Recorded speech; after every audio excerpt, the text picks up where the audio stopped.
தென்காசி மாவட்டத்தில் மகளிர் நியாய விலை கடை பணியாளர் பொதுமக்களுக்கு பொருட்களை சரியான அளவு வழங்காமல் முறைகேடுகளில் ஈடுபடுவதாக பொதுமக்கள் குற்றச்சாட்டு வைத்துள்ளதால் பரபரப்பானது. தென்காசி மாவட்டம் ஆயக்குடி பேரூராட்சிக்கு உட்பட்ட கம்பிளி பகுதியில் மகளிர் நியாய விலை கடை செயல்பட்டு வருகிறது. இந்த கடையில் 20 ஆண்டுகளுக்கு மேலாக செண்பக ராஜேஸ்வரி என்பவர் பணிபுரிந்து வருகிறார். இந்த நிலையில் இவர் நியாய விலை கடைக்கு சரியான நேரத்திற்கு வருவதில்லை எனவும், பொதுமக்களிடம் அநாகரிகமான வார்த்தைகளை பேசுவதுடன் பொருட்களை முறையாக வழங்குவதில்லை என பேரூராட்சி தலைவர் சுந்தரராஜன் புகார் மனு அடிப்படையில் மாவட்ட உணவு வழங்கல் அலுவலர் ஆய்வு மேற்கொண்டார். அப்போது பொதுமக்கள் அவர் மீது துறை ரீதியாக நடவடிக்கை எடுக்க வேண்டும் என அலுவலரிடம் சரமாரி குற்றச்சாட்டுகளை முன்வைத்தனர். இந்த நிலையில் இதுகுறித்து பலமுறை புகார் அளித்தும் எந்தவித நடவடிக்கையும் எடுக்கப்படாத நிலையில் ஆர்ப்பாட்டம் நடத்தப் போவதாகவும் தெரிவித்துள்ளனர்.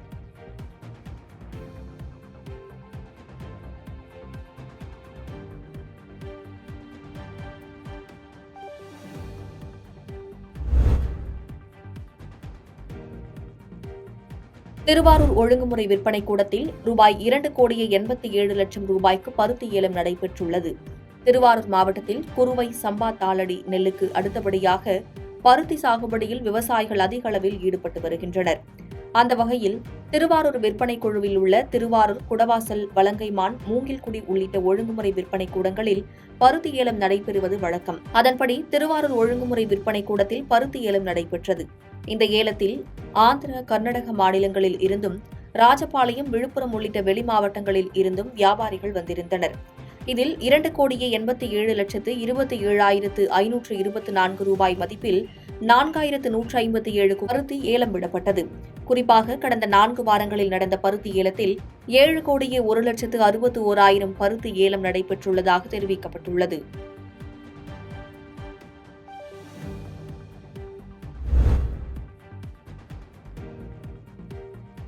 ஓமலூர் ஒழுங்குமுறை விற்பனை கூடத்தில் தேசிய அளவிலான மின்னணு கொப்பரை ஏலம் நடைபெற்றது. சேலம் மாவட்டம் ஓமலூர் வேளாண்மை ஒழுங்குமுறை விற்பனை கூடத்தில் தேசிய அளவிலான மின்னணு கொப்பரை ஏலம் நடைபெற்றது. இன்று நடைபெற்ற இந்த ஏலத்திற்கு 28 விவசாயிகள் உற்பத்தி செய்த 200 மூட்டை கொப்பரையை விற்பனைக்கு கொண்டு வந்திருந்தனர். இதில் சுமார் 62 வகையான எண்ணெய் பிழித்திறன் கொண்ட 8,642 கிலோ கொப்பரை விற்பனைக்கு குவித்து வைக்கப்பட்டிருந்தது. தேசிய அளவில் நடைபெற்ற இந்த மின்னணு ஏலத்தில் 7,41,944 ரூபாய்க்கு 5 வியாபாரிகள் கொப்பரைகளை வாங்கினர்.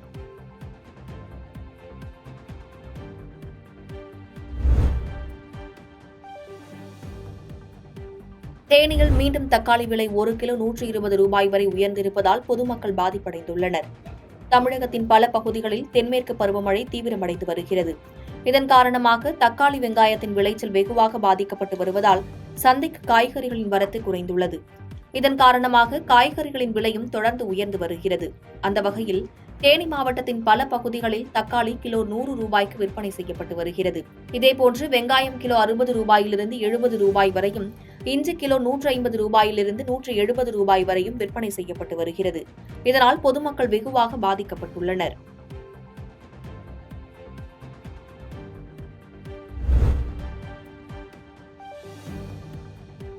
நீலகிரியில் தொடர்ந்து பெய்து வரும் மழையால் பூண்டு பயிர்கள் பாதித்து தரம் குறைந்து விலை வீழ்ச்சியடையும் அபாயம் ஏற்படும் என விவசாயிகள் கவலையடைந்துள்ளனர். நீலகிரி மாவட்டத்தில் தேயிலைக்கு அடுத்தபடியாக மலை காய்கறி விவசாயம் செய்யப்பட்டு வருகிறது. இதற்கு அடுத்தபடியாக பூண்டு பல ஹெக்டேர் பரப்பில் பயிரிடப்பட்டு வருகிறது.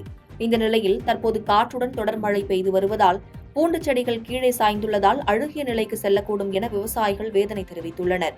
இதனால் விலை குறைவு ஏற்பட்டு பெரும் நஷ்டம் ஏற்படும் எனவும் விவசாயிகள் வேதனை தெரிவித்துள்ளனர்.